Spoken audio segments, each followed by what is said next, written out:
जय हिंद साथियों, सभी को कैसे हैं आप सब लोग। आशा करता हूं बहुत ही जबरदस्त हो गए और आपकी पढ़ाई भी बहुत ही तगड़े से चलती होगी।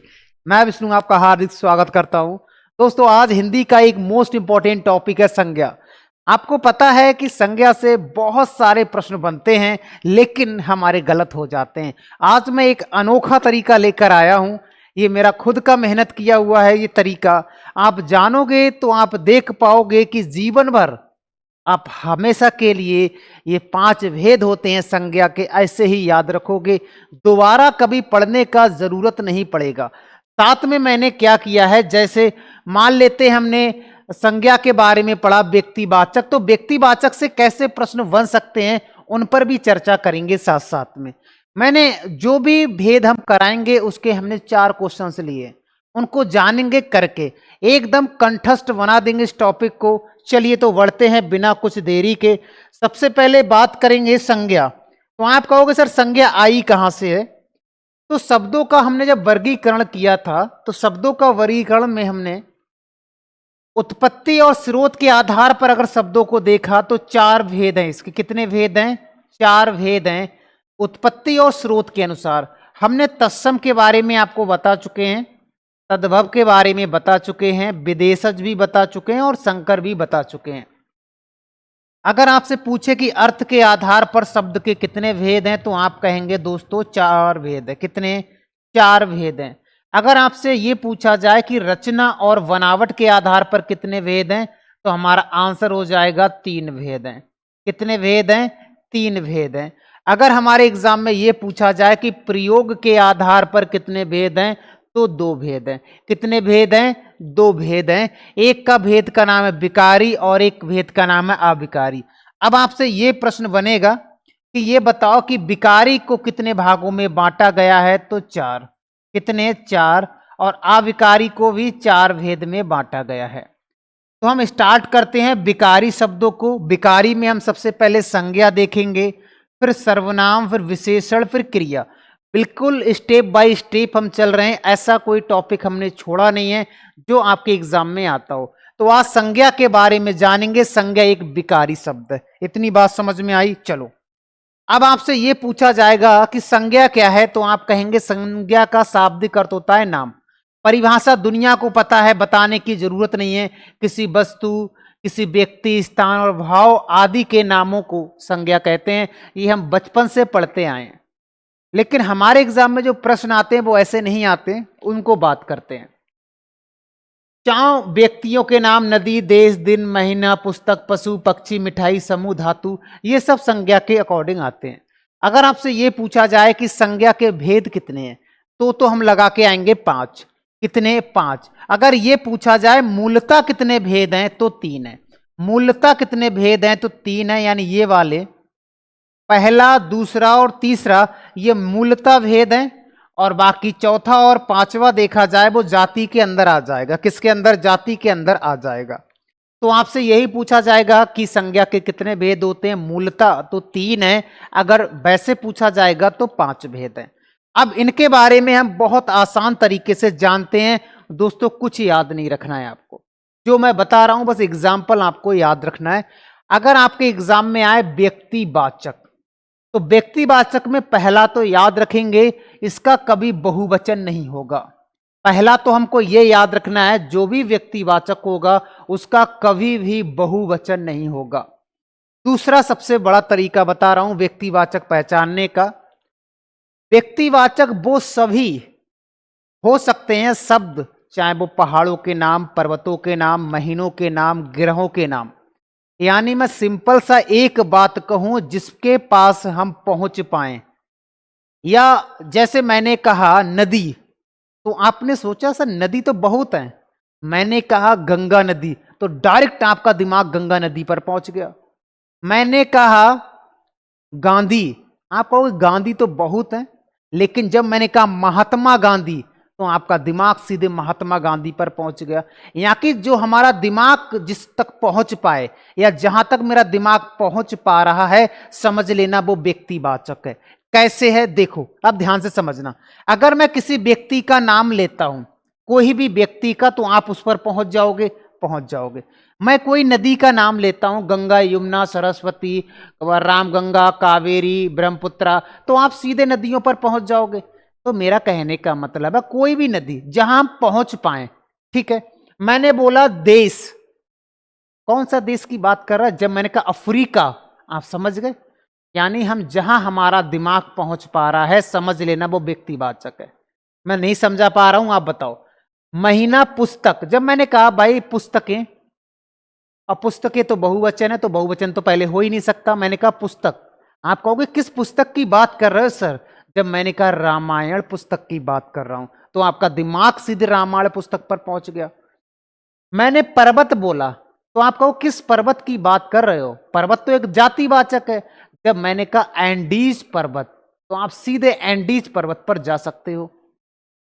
सड़क, सड़क तो हजारों हैं, लेकिन जब मैंने कहा NH 44, तो NH 44 पर आप चले जाओगे। गृह, नगर, गांव, अब आपसे मैंने कहा उस गांव चले जाना, आप कहोगे किस गांव? मैंने कहा फलाना उस गांव का नाम है, तो आप पहुंच पाओगे।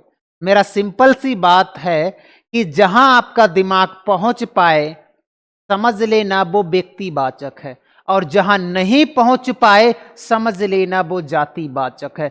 समझ में आ गया? चलो एग्जाम्पल देखते हैं, क्वेश्चन से देखते हैं कैसे आते हैं। निम्नलिखित में से कौन सा व्यक्तिवाचक संज्ञा है? अब व्यक्तिवाचक इसमें से देखना है। मिठास, किस मिठास की बात कर रहे हैं? चीनी का, गुड़ का, किसका?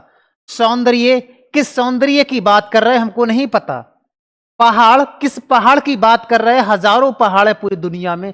जब मैंने कहा हिमालय, तो आपका दिमाग सीधे हिमालय पे पहुंचा। हिमालय एक ही है, हिमालय एक ही है, तो इसका सही ऑप्शन हो जाएगा हिमालय। कौन सा हो जाएगा? हिमालय। दूसरा प्रश्न है ये, निम्नलिखित में से कौन सा व्यक्तिवाचक संज्ञा नहीं है? मैंने कहा नदी, किस नदी की बात कर रहे हो? नदी तो हजारों है भाई, मुझे नहीं पता। तो जहां हमें नहीं पता है, समझ लेना वो जातिवाचक है। मैंने बोला ताजमहल, हम जा सकते हैं। मैंने बोला भारत, हम जा सकते हैं। गंगा नदी, हम जा सकते हैं। और जहां हम जा सकते हैं, जहां हमारा दिमाग पहुंच सकता है, समझ लेना वो व्यक्तिवाचक है।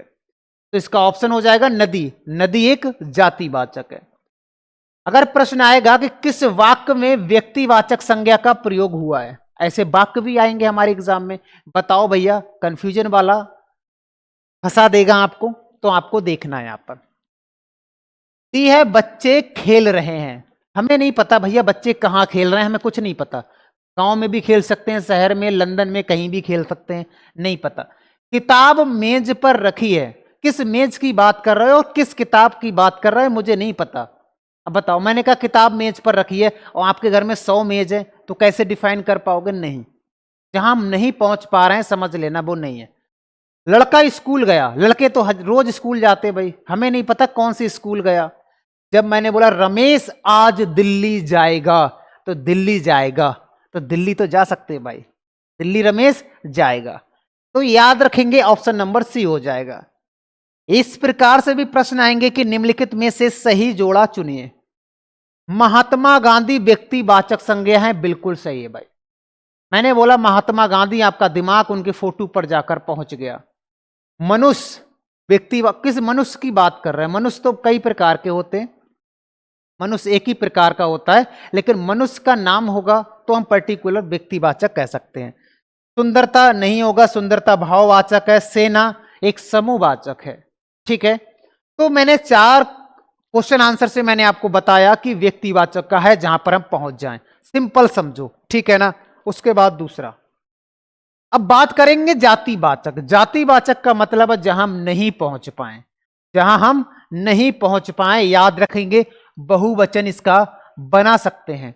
उसका बहुवचन नहीं बनेगा, लेकिन इसका बहुवचन बन सकता है, ठीक है ना। चलो,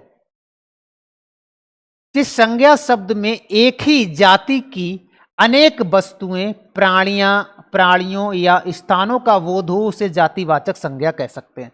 चाहे पशुओं को नाम, पक्षियों के नाम, फलों के नाम, सब्जियों के नाम, पहनने ओढ़ने के चीजें, मिठाई, मसाले, व्यक्तियों के पद के नाम, वगैरह वगैरह, जहां हम नहीं पहुंच पाए।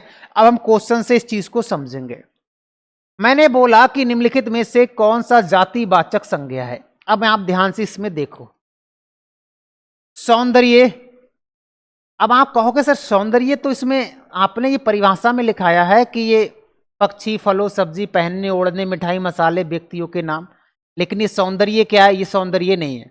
आपसे बोला जाएगा हिमालय, आप जा सकते हो हिमालय। मैंने बोला टाटा, आप टाटा भी जा सकते हो, टाटा इंडस्ट्रीज भी जा सकते हो। जब मैंने बोला पक्षी, तो आप कहोगे सर किस पक्षी की बात कर रहे हो? तोता, मैना, हजारों प्रकार के पक्षी हैं। और जहां पर पक्षी की किसी की जाति की बात कही है, पक्षी वैरायटी की बात की है, तो हमें नहीं पता, तो ऑप्शन सी हो जाएगा। अगर मैं यहां बात करूं किस वाक्य में जातिवाचक संज्ञा का प्रयोग हुआ है, ये लिखा है आगरा, सॉरी ताजमहल आगरा में है, बिल्कुल सही है। ये हमारा कौन सा हो जाएगा? तो आप कहेंगे सर ये तो व्यक्तिवाचक हो जाएगा। किताब मेज पर रखी है, रमेश आज दिल्ली जाएगा, भारत महान है। तो आप देखो हम तीनों जगह जा सकते हैं, ताजमहल भी जा सकते हैं, दिल्ली भी जा सकते हैं, और आपको पता है भारत तो महान है ही है। तो कौन सा किताब मेज पर रखी है? अब हम नहीं पहुंच सकते भाई ना, हम नहीं पहुंच सकते कि कौन सी किताब मेज पर रखी है, समझ लो। तीसरा हो जाएगा जातिवाचक संज्ञा नहीं है। अब आप बताओ फूल, किस फूल की बात कर रहे हो? करोड़ों फूल है। किस पशु की बात कर रहे हैं? करोड़ों पशु हैं।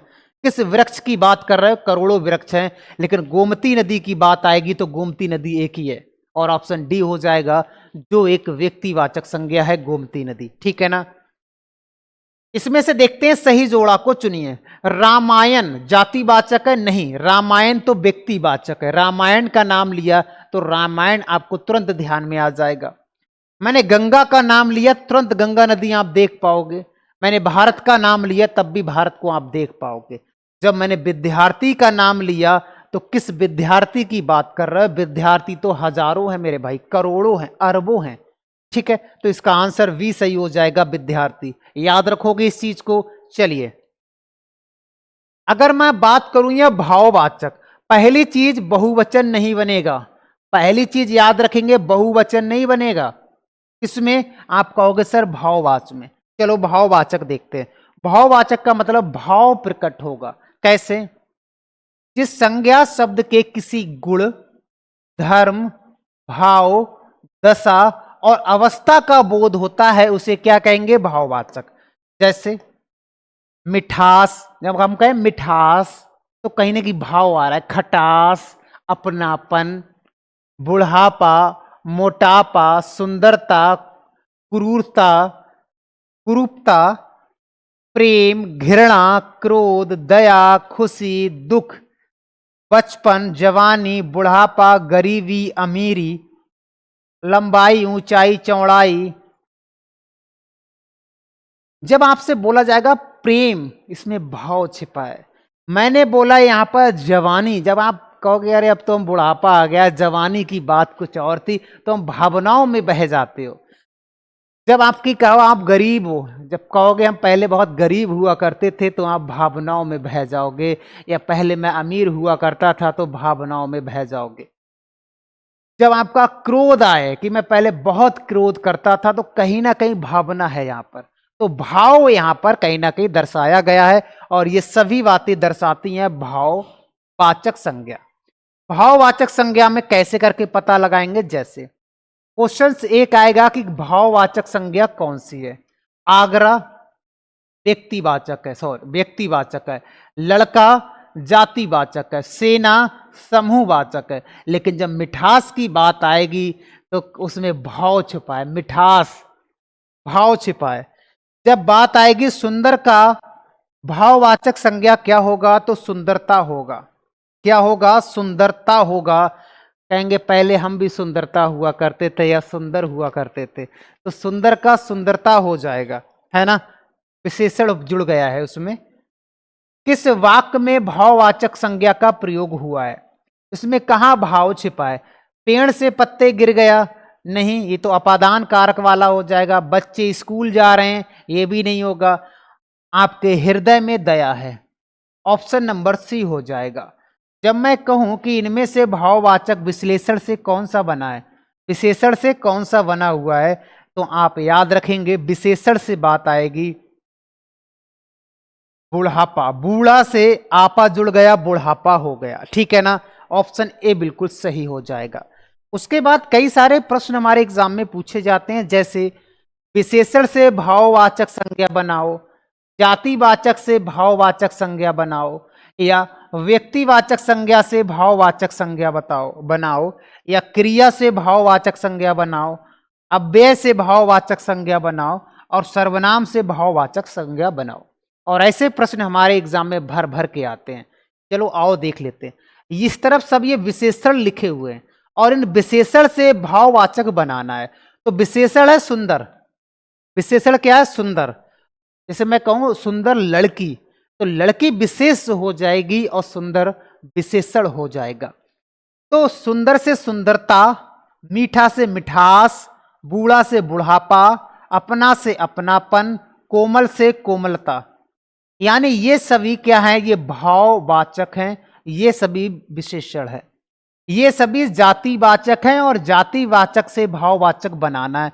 मनुष्य से मनुष्यता हो जाएगा, बच्चा से बचपन हो जाएगा, पंडित से पंडिताई हो जाएगा, देव से देवत्व हो जाएगा। इसी प्रकार से व्यक्तिवाचक से भी हो जाएगा क्या? भाववाचक। और ज्यादा कर जब बनते हैं भाववाचक में तो त्वा प्रत्यय लगा दिया जाता है। क्रिया से में भी प्रत्यय जुड़ता है, इसमें आई आवट प्रत्यय जोड़ने से बन जाता है। अव्यय से भी बन सकता है और सर्वनाम से भी बन सकता है। और ये प्रश्न हमारे एग्जाम में आते हैं। चलिए आगे बढ़ते हैं, बात करेंगे समूहवाचक। समूह का मतलब समूह होना चाहिए, सिंपल समझो। कैसे? चाहे कक्षा में समूह होता है बच्चों का, सेना में भी समूह होता है सैनिकों का, संघ या कोई संगठन हो सकता है, टुकड़ी, कोई टुकड़ी में कम से कम 20, 30, 40 कहते हैं, वो टुकड़ी उधर चले जाओ, एक टुकड़ी पूरब में, एक पश्चिम में। तो टुकड़ी का मतलब गिरोह, टुकड़ी का मतलब गिरोह कह सकते हैं, दल कह सकते हैं, वर्ग कह सकते हैं, टीम कह सकते हैं, समिति कह सकते हैं, परिवार, सभा, संसद, मंडली, पुलिस। इन सब में अकेला इंसान नहीं होता है, ये सब समूह द्वारा बनाए जाते हैं। ये सभी समूह द्वारा बनाए जाते हैं। जैसे वस्तुओं में भी देख सकते हैं, ढेर है, गट्ठर है, गुच्छा है। अंगूर के गुच्छे में एक नहीं होता है, उसमें 6, 7, 10, 12, 50, 60 हो सकते हैं। प्रश्न आएगा निम्नलिखित में से कौन सा समूहवाचक संज्ञा है? आओ देख लेते हैं। भीड़, भैया यही हो जाएगा। भीड़ में एक आदमी नहीं होता, भीड़ में बहुत सारे होते हैं, और जहां बहुत सारे हो जाएंगे तो समूह हो जाएगा। समूह मैंने बता ही दिया था। किस समूहवाचक संज्ञा का प्रयोग हुआ है? इसमें देखते हैं, गंगा पवित्र नदी है, रमेश स्कूल जाता है, कक्षा में बच्चे पढ़ रहे हैं, कक्षा में समूह आ गया। निम्नलिखित में से कौन सा समूहवाचक संज्ञा नहीं है? समिति है, परिवार है, मंडली, आनंद नहीं है, याद रखेंगे। निम्नलिखित में से कौन सा सही जोड़ा है? कमल समूहवाचक है, नहीं। चमक समूहवाचक है, नहीं। झुंड बिल्कुल सही है, ऑप्शन नंबर सी सही हो जाएगा। झुंड एक समूहवाचक संज्ञा है। यह था पूरा ताबड़तोड़। और इसके क्वेश्चन से देख लेते हैं। यहां भी द्रव्यवाचक बचा हुआ है, कौन सा? द्रव्यवाचक बचा हुआ है। तो समूहवाचक के हमने क्वेश्चन से देख लिए हैं। द्रव्यवाचक, पहली चीज तो इसका बहुवचन कभी नहीं बनेगा, ये चीज याद रख लेंगे। द्रव्य का मतलब है द्रव्य वाली चीजें जिसे हम गिन नहीं सकते, माप तोल सकते हैं। जैसे सोना चांदी, जैसे दूध, दही, घी, पानी। कुछ धातुओं के नाम जैसे सोना, चांदी, तांबा, पीतल, हाइड्रोजन, ऑक्सीजन, कुछ गैसीय पदार्थ भी इसमें शामिल हो जाएंगे, ठीक है ना। लिखा है जिसे गिना ना जा सके परंतु नापा या तौला जा सके, उसे हम क्या कहेंगे? द्रव्यवाचक संज्ञा कहेंगे, ठीक है। चलो, तो ये था हमारा पूरा सिस्टम, द्रव्यवाचक संज्ञा। ये सारे संज्ञा मैंने आपको बताया। अब आप कमेंट करके ये बताएंगे कि कैसा लगा कंटेंट। इस प्रकार से अभी हम सर्वनाम भी कराएंगे, विशेषण, क्रिया, सारा टॉपिक कराएंगे। ये पीडीएफ कहां से मिलेगा तो ये भी मैं आपको बताना चाहूंगा। गूगल या क्रोम पर आपको सर्च करना है testYatra.com, वहां से ये पीडीएफ आपको मिल जाएगा।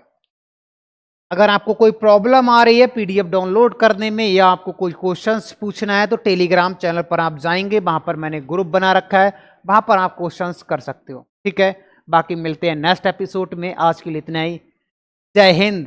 और हाँ, चैनल पर नए हो तो चैनल को सब्सक्राइब जरूर कीजिएगा और वीडियो को लाइक करके जाना है भाई सभी को।